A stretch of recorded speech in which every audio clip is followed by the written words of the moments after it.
century, right? 25 years. I'm so qualified to teach you this class because I wrote a hot check for my showcase and I have a cash lifestyle now. Okay? So I want you to know I have a background in business. Who was just in Laura DeBotz's class? Give me a round of applause if you were just in Laura's class. Was she not unbelievable?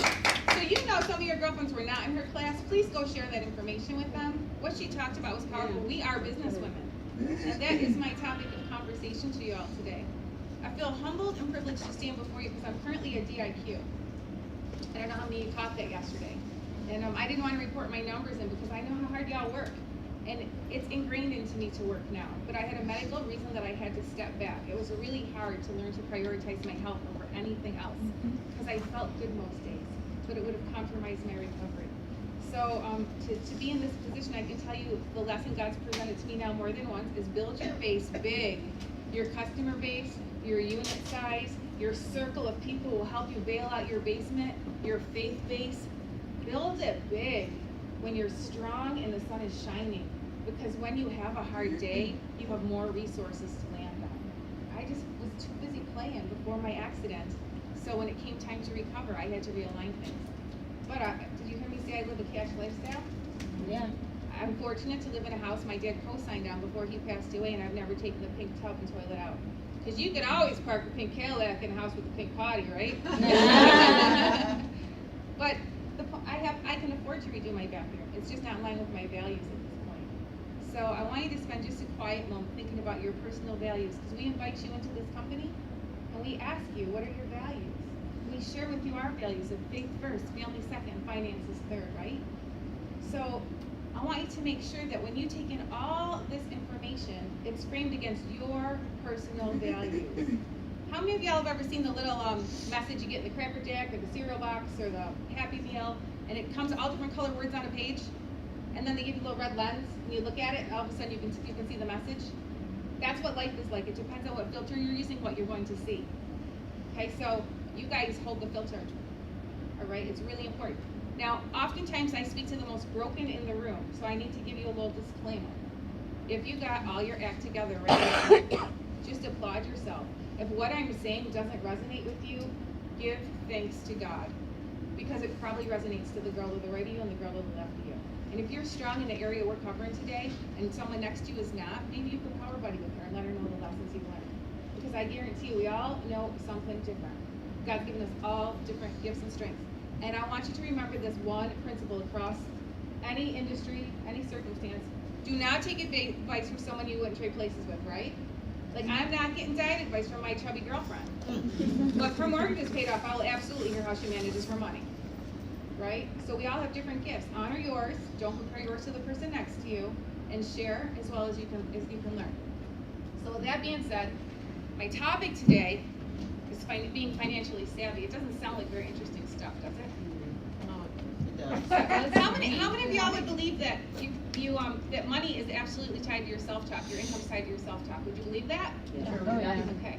So I'm going to teach you one more thing I had to learn the hard way. Anyone in this room used to be perpetually late, and now they're growing into being like my son is like 10 minutes early is on time. I'm still trying to adapt that concept. Two things you can't manage with optimism are your money and your time. You must leave margins or you will create stress. So if you're brave enough to live beneath your means, you get to make all of your own decisions. No one else controls your choices. So I want you to start to frame the difference between want and need, and make sure you apply your framework to your priorities. So we're going to talk for a minute just about our habits, because this is a Mary Kay business class, even though these life skills will translate out for you. So our personal habits, I want you to just at the top of your page, please list out the products you used the night before you came to Fall Advance, because we all get shiny when we come and hang out together, right? So the night before in your own home, I want you to list out the products you used right before bed. You don't have to show this to anyone, so be honest. Is it possible some of the folks in the room did not have a 4-step skincare system? Right? Now I will tell you, I used to use demo tubes because I'm that kind of old. You know, they had a look like a science kit, the first Mary Kay showcase. Had wings that opened up, and all the bottles were like the same color, and they had numbers on it. And that's what I used, because they were about $2.75 a piece. The classic BC skincare at the time was $56. And And when my first adopted director gave me my first facial, she went like Dianna, like 1, 2, 3, 4, 5 simple steps to skincare for 56. I said out loud in a room full of probably 15 women, dollars? My rent's 3 1/4. Because I didn't value me, so I couldn't understand who would spend $56 to wash their face. So sometimes we're making a decision that's not about money, right? Like a miracle set, you guys, a miracle set, your net cost on a miracle set is what? Who knows? 95 plus your jurisdiction tax on full retail, right? That's your cost on a miracle set. And it lasts how long?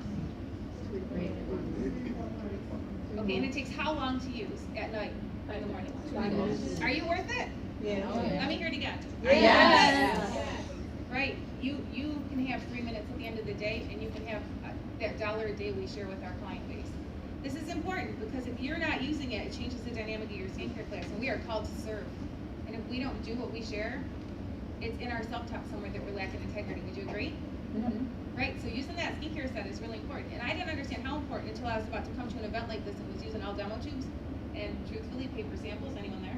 Mm-hmm. Right? And I didn't want my girlfriend, my Mary Kate girlfriends to see I didn't have real product. I only had one small compact and I had demo tubes. So my ego overrode my integrity and I took everything out of inventory. Guess what happened? My face dollars went up. Right? Because now I understood the joy of taking it out of a real bottle in the morning. Like you guys, this translates into your business. So your habits, it's really, really important. Your daily, your morning, and your evening habit, and then your weekly and your monthly habit. How do you handle your business, your personal bills? Are you the responsible party in your family? Are you the one who looks at the rent or the mortgage, or is there someone else you have to do that with? So if you're coupled up, if you share a household with someone, I just want to give you a concept to consider for a minute, because we fall into our roles pretty quickly in relationships, and then we kind of stay there. But if you're coupled up, and one of you handles one thing and one of you handles another thing, and you have confidence in each other, but you don't have communication, do you think that would work well for very long? No. Right, because what do businesses do? They have interdepartmental meetings, right? So it's important on some level you do a little check, whether it's weekly, monthly, quarterly, annually, whatever works for your family. You guys have to be on the same page. Otherwise, you're going to have conflict that you don't even know where it's coming from. Okay, so if you're responsible for the bills, that doesn't mean that you don't communicate with the other person that you're living with, or if they're responsible, it doesn't mean that you don't receive and communicate as well. It has to go both ways. So your habits are important on so many levels. So let's talk about beliefs. It's a big one, right?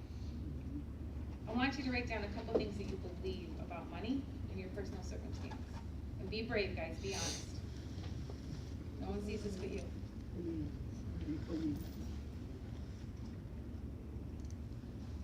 Everybody got something? Do you believe you'll never have enough money? Do you believe other people have it easier than you? Do you believe that you're doing great until the unexpected comes up? These are some interesting things. Do you believe the love of money is evil? Right? But money itself isn't evil, right? So when we live by our values, what do we use? Our tools. So I want you to write down underneath whatever statements you may have written, positive or negative, money is a tool to facilitate my values. Now, if you're going to build a house, wouldn't you want your toolbox as jam-packed as it could possibly be? So if you have some values you want to execute, don't you want a bunch of money to execute it with? Oh, yeah. So I'm going to share with you just an anecdote quickly because it's pressing on my heart. It's not in my notes. A couple years ago, I had debuted as a sales director. So fun, I get to go to director education again. And we came back, and Sandy Brown had just earned her Kate Spade handbag from the Ruby Go Give area. How privileged I was to work alongside her while I was building my unit. And we had all of our seminar prizes on the front of the table. And at that time, a couple had just come back from a missions trip in my church, and I had anonymously given a donation to them. And they brought me a handbag that was made in Guatemala. And the value of Sandy's handbag and the value of my handbag were almost identical. How God will work to speak in your language if you will let Him. And so it was exciting. We were celebrating Sandy, and I had to tell the women in the room who weren't person money motivated, what gets you excited? Because I don't work for money, guys. I work for options. So money's the tool I need to execute my choices. So and how God will work. So I'm divorced. I was married 17 years, divorced about 9 now. And my prayer was that my children would see a real live example of what a Christian relationship looks like. And there was a couple from our church going away on a missions trip, and they were doing their fundraising. And I'm so qualified to teach you guys this class, because I got to tell you, I use the, it's not on auto pay method of paying my bills. Like if it's on auto pay, I just, the envelope's covered if the checking account's cool, and if it's not on auto pay, I got to open it. So my mortgage is paid automatically, so I didn't open the envelope from the mortgage. You see the return address? Well, there was a escrow check in there. That I didn't open for 3 months. So when I opened it, I said, well, clearly, Lord, I've gone this far without it. Maybe there's something you'd like me to do with it. And so I gave it to Rebecca and Jason. And after the trip, I didn't know them particularly well, and I gave it anonymously, but I had sent an email asking for the tax ID number, because I'm a businesswoman. And Rebecca said only one of us was going to go on the trip. We couldn't both afford to go.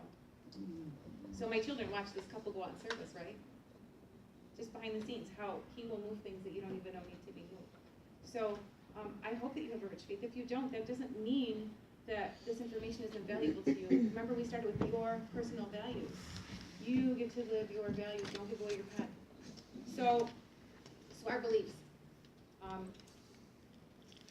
Is there anyone in the room who believes that where we started, our family of origin, determines where we finish? I just want you to know I was raised by Edith and Archie Bunker. Like, honest to God. They're good people, but my goodness. My dad was a retired city cop from Buffalo before there was such a thing as sensitivity training.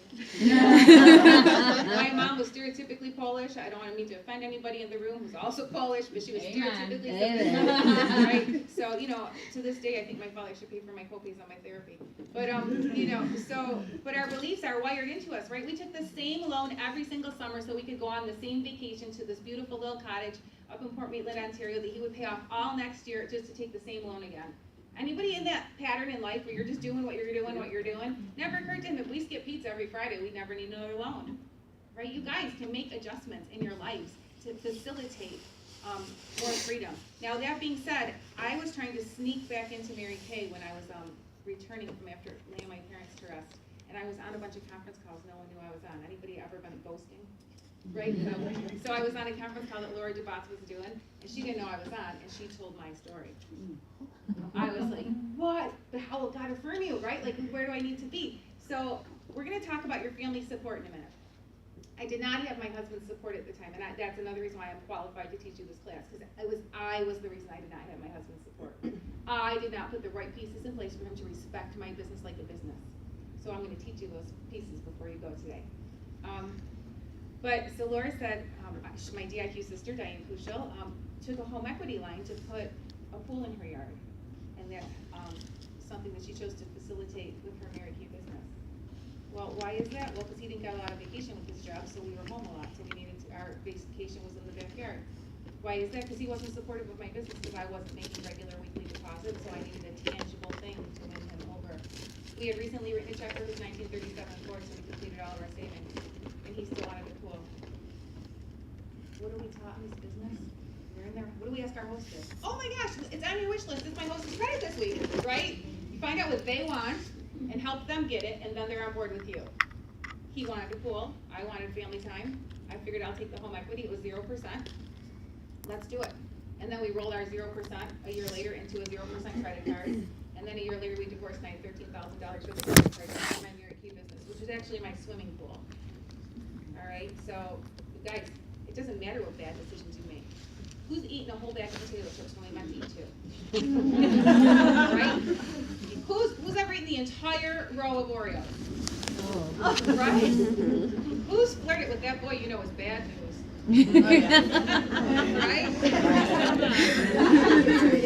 And forced him. So thank you, Grace. So the point I'm making is that just because you did it once doesn't mean you need to repeat it. Don't look back. You guys, I'm going to give you some tools today. I don't care if you have $5,000 worth of debt or $50,000 worth of debt. It's like going on a diet or clearing out your clutter. When you get one corner of the room right and tight, aren't you enthused? Yeah. Like when those jeans just don't need a rubber band to button, aren't you going to win? Yep. Like you're like, what do you mean you're not noticing I'm losing weight? I took the rubber band off my jeans. All you got to do is get on the path. Who's ever driven on a road trip. Some of you made a road trip to get here, right? When you're already tired? Yep. Well, it doesn't matter. You get to the first rest stop and you're like, we're on our way. I want you to write that big on your notebook. I am on my way. And you can be on your way for anything you define, your values. But today I hope you'll say, I'm on my way to becoming a savvy financial manager. I run my business like a business, and that feels better than good. Because y'all have a lot of feel-good moments in this business, don't you? Yep. So if you're not running your money right, it doesn't feel all that good all the way home, does it? Right? So I'm going to give you some handouts. I absolutely hate paper. I need to tell you that. I hate paper. And I also hate that it distracts you. So promise me you'll stay on the page I'm on. Do not leave through this. Can y'all do it? Raise your right hand. I'm not going to leave through it. Don't we want to sneak at our Christmas presents when we can? Right? So don't leave through it, or you'll miss what's in front of you for what's next. Okay?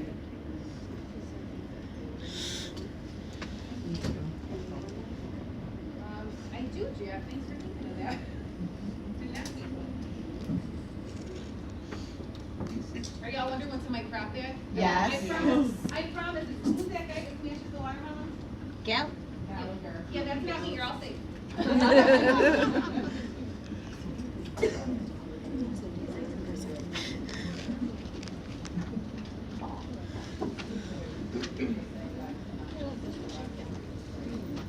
can't. You just have to buy a smaller. No, you can't. You just have to buy a smaller bag.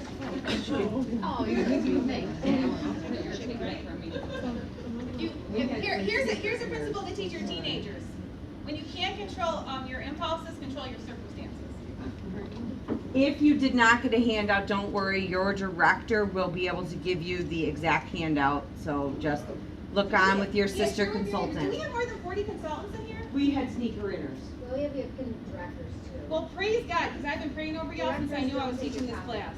I said, Lord, let the women who need to hear this hear it. So thank you for being here. I'm humbled to stand before you as a GIQ and share with you what I've learned. Thank you for allowing my experience to not determine your receipt.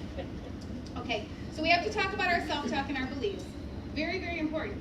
So I was recently on a coaching call with Deb Erickson, and she talked about false beliefs, which I thought was hysterical. You should know, before my car accident, I was ADHD, so when I still am. So when I take notes at the same time as I do the exercise. So there's a page and pen and a page and pencil. So she's asking us about our false beliefs, and I'm like, well, if they're false beliefs, how do you know, right? They're false, and you think they're accurate. How do you know? It's almost like an oxymoron. Would you guys agree? Mm-hmm. How you know is you default to the very fear as if your deepest desire, where that belief is tied to, were to be realized, okay? And when you get to that very, the thing that makes you want to vomit, that fear, you examine if that's a reasonable outcome. And if it's not, then you know the premise that you started to build that little house on is a what? False belief. So this is a tool, and you're going to put a tool in your toolbox. When you start hearing yourself telling yourself stuff, just drill down a little. Okay, if that were true, what if that were not true? Where does my fear come from?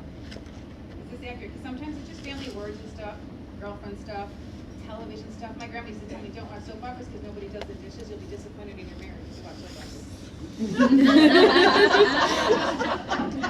So true. It's like a different filter, right? You're just changing the color filter you're looking at your life with. Okay, so it's really, really important that we figure out the money before we go to the How to Marry Kay. Because I will tell you from personal experience, I knew how to be broke way better than I knew how to manage money. Can anybody relate? Right? I can stretch a buck into $250, girls, and I can still do it. But on that conference call, when Laura DeBotts told my story, she said very powerful words. She said, just because you know how to deal with lack doesn't mean you need to live there. Right? I needed permission for abundance. I'm going to give you a little side note. So I had a concussion after this accident, which gave me real impulse control issues. And I run a pretty tight ship financially. There's a lot of things I want, but I know the difference between want and need. And so picture a girl with a lot of delayed need, want, and impulse control issues. Girls, I have some nice shoes. I tease my cognitive therapist, and I thank God I wasn't a promiscuous drinker, So I made a little mess of things just as little as a couple months ago. But guess what I did? When I got my clarity, I picked up my toolbox, I dug through it. You're gonna get some tools today that you can use for anything, okay? So Laura said for everything there's an equal and opposite, every action there's an equal and opposite reaction. You guys have heard this before. Okay? So,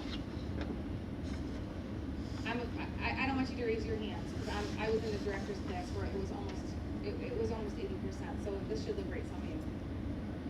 Are there people in this room that have never written themselves an actual paycheck?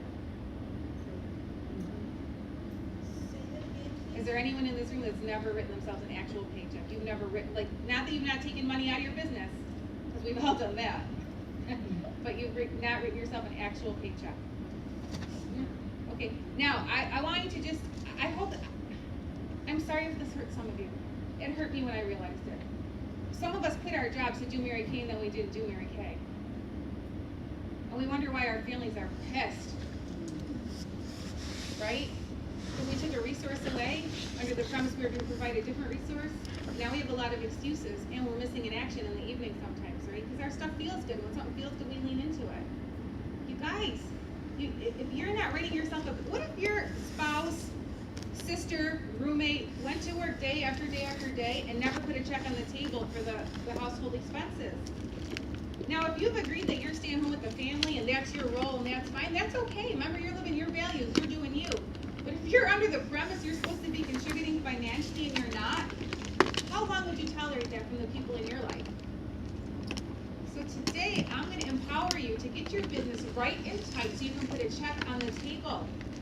But more importantly, you can stop saying to yourself that you're not good at this business, because I don't know about you, but when I wasn't writing a check for myself, I thought, I'm not really very good at Mary Kay. Like, I do a good skincare class, I do a great interview, I'm awesome at makeup, but I'm not really good at Mary Kay. Anyone else telling themselves that?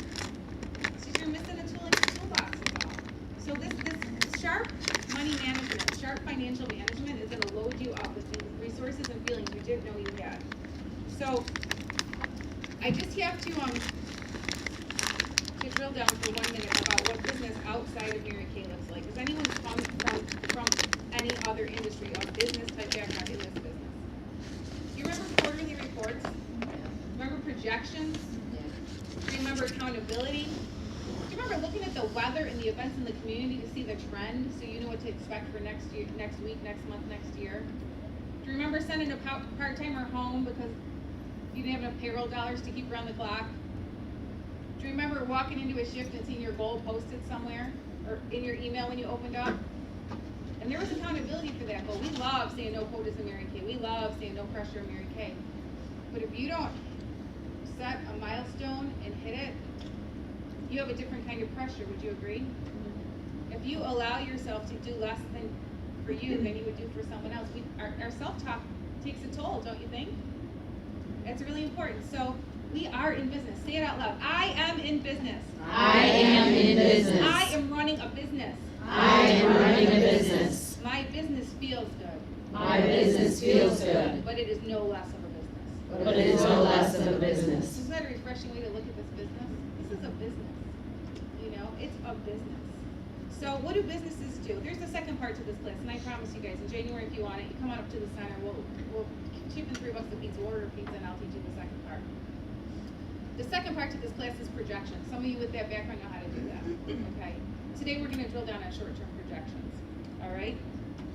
But so before we get into the nitty-gritty, before we get into the nitty-gritty in this handout, there's a couple more things that you should know. Dianna, have we started the handout yet? We didn't start the handout. Oh, okay. 'Cause I'm not looking at it. Sarah's the girl in the house looking for her Christmas presents in like November. We love your enthusiasm, Sarah. Don't do you any different. So thanks. You're welcome. Inventory is important for a lot of reasons, but I'm going to take this down to a really easy reason. If you've not yet decided to be a lifer in this business, I encourage you to take on that mentality. Because now you can have relationships with your customers instead of transactions. Like if you're here to see if it works out, you really hope she buys mascara next time, especially if you got some in the car, right? But if you're here to build a relationship with her, you know eventually she's going to bring you all of her business because she's washing her face anyway. Why wouldn't she wash it with Mary Kay if you're taking care of her? So sometimes, some ladies are easier to earn that. If it's Ed McMahon, you can answer it. We'll all say hi, Ed. But some ladies will give you that business easily, and some ladies will make you earn it. But if you treat her with respect as an individual and learn her why, what makes her tick, what will allow her to give you 15 minutes or an hour, what will allow her to introduce you to her friends, this business gets really easy. So I just feel like inventory is an extension of that relationship. God's honest truth, if you showed me a new lip color today and told me it would be in 3 weeks, I'd be at Target getting the second best thing. I'm not that loyal. Right? But if you told me it was in the trunk of the car, I'd pay more for it than I knew Target was going to ask, because I am that impulsive. Most of your customers are. If you don't have inventory, I want you to think about what some of your best weeks look like in this business. And I want you to be reassured that, even my orders canceled when I did load the car. I keep plenty of product on my shelf, but sometimes I'll tell myself it's too snowy out, or I'm going to be out for too long and it's 0 degrees and I don't make product in the car for 10 hours. 10% of the orders cancel without inventory, in my personal experience. Why is that? Because when a woman indulges herself and then life happens, she's last on her priority list, and the money she would have given you for her skincare, her glamour, or her showcase becomes the money she fixes the car with. So inventory is a way to honor her in the moment. So if you don't have enough inventory for the level of business you're doing, I encourage you to get with your director. Write it right in your notebook right now. Get with my director if you need to evaluate your inventory status. And I will tell you this. Some of the directors in the room might be a little disappointed that I'm going to reveal our secret. That little pink sheet that you do in the beginning of your business is where we find your sweet spot for tolerance, not for product. Because there's not enough product in that initial inventory for a thriving Mary Kay business. 3 classes a week plus reorders 4 months out will wipe out a 3,600 in 2 weeks. But everybody has to start somewhere, right? But we want to know your sweet spot. What is going to get you motivated? What is the skill in the game for you that's going to get you out the door when you're scared or tired or they don't understand why you're doing it yet? And what is going to match up with your ambition? And what is not so much that's going to paralyze you? So some of you are seasoned consultants and you're a little frustrated. So it's okay, just get with your director and do a new inventory analysis. Because that's all it needs. Sometimes you just need to bulk up your skincare or figure out what your customer trend is so you're efficient. Because I encourage you, as business women, you're going to look at your dollar per hour also. That's why I don't go back on deliveries. I don't want to work that hard. How about you? Right? Because they come in from point A, and she invites the girl from work, and the cousin from over here, and the neighbor from over there, and this one's in it. If it's not in the trunk of your car, guess what? Now you have shipping or 6 more places to go. That's tiring, guys. That makes Mary Kay hard. So as a businesswoman, you want to make if you went to Target and you needed bread, even if, bread's like $2 or $3 at Target, right? It was like 89 cents and Save a Lot. How many times have you bought bread at Target anyway? Because it's convenient, right? Your time is valued. So this is part of it. This is part of being a businesswoman. And creating that relationship with our clients. They're so excited when they can have it right away, And they're excited in the moment. I'm going to give you one more anecdote. Then we're going to do the stuff that's like, it's pretty, the meat and potatoes. My boy was 3.5 years old. I was fortunate to be a Mary Kay before I was a mother.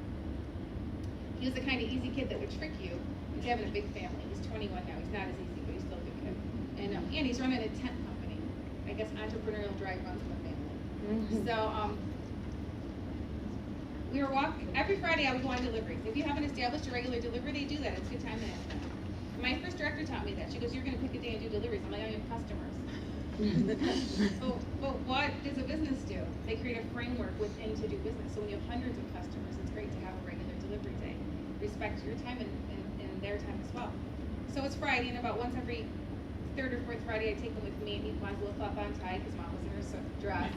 And we're thrifty even then, so we'd go to the playground in the neighborhood, not the McDonald's in the neighborhood. And we get out of the car, and he wants to get out of the car, and I'm delivering to a referral in an apartment complex where I've never been in a secure building. And on the front, he gets out, and he's carrying the bags were pastel pink then. And, he's this high, in this big tie, little spiky hair. And I ring the doorbell. "Jeffrey, give me the bag." "No, Mommy." He rarely told me no. Once for like 3 days when he was 2. And "Jeffrey, give me the bag." No. Defiance? Are you kidding me? I don't know the person I'm delivering to. I'm a little nervous myself. "Jeffrey, she's going to answer the door. I don't even know her. Give me the bag." No. And then in Mary Kay, we're taught to ask questions. Even then, I remember that. I want to know why. "Why won't you give me the bag?" "Because the bag makes them happy, Mommy. They always smile when you give them the bag. I want to make her smile." Aww. How do we take that moment for granted? Girls, if you can't load your trunk, remember that moment. Because it's fun to hand out that stuff at the end of the party. If you've not experienced the joy of handing it out at the end of the party, go with someone who has a full inventory and watch what the end of the party looks like. They're like, they ordered it, they know what's in it, they paid for it, they wrote the list, and they still rip into it like they've never seen it. Like, it's hysterical. I'm like, well, of course what's in the bag is what's on the list. That's what you told me you wanted. And she's like, is my miracle set in here? What do you think I was doing in the trunk? Right? It's snowing out. Of course your miracle set's in there. Right? So like, you guys, it changes your experience too. We're businesswomen. And don't we want to have joy in our business every single day? Yeah. Right? So, but listen, everybody needs a mentor. If this isn't your strength, right? We can go on a diet in the middle of a bag of potato chips, right? Just put some chips down and now you got to win. Throw them out even. That's great. And all right. So this is a little bit about the big picture of being a businesswoman. That you manage your time better and you create a much better experience. And guess what? The sooner they start using it, the sooner they start running out of it. Right? And how exciting for her to go to work, church, soccer fields tomorrow and tell everybody how great her face feels since they have to wait 2 weeks. Okay? Now, for just one more minute, this is a preview of January's class. Y'all have to find me on Facebook or whatever. I want you to think about the cost of having product and not having product. Because this is still everything, not just this example. Don't. Has anyone ever invested too much in the detail and lost the big message? Okay. So you're going to take two pieces from this, right? You're going to get the detail because it's relevant to your business, and you're also going to get the tool for your tool belt. So consultant A orders product once a week or once every 2 weeks with her debit card from her checking account.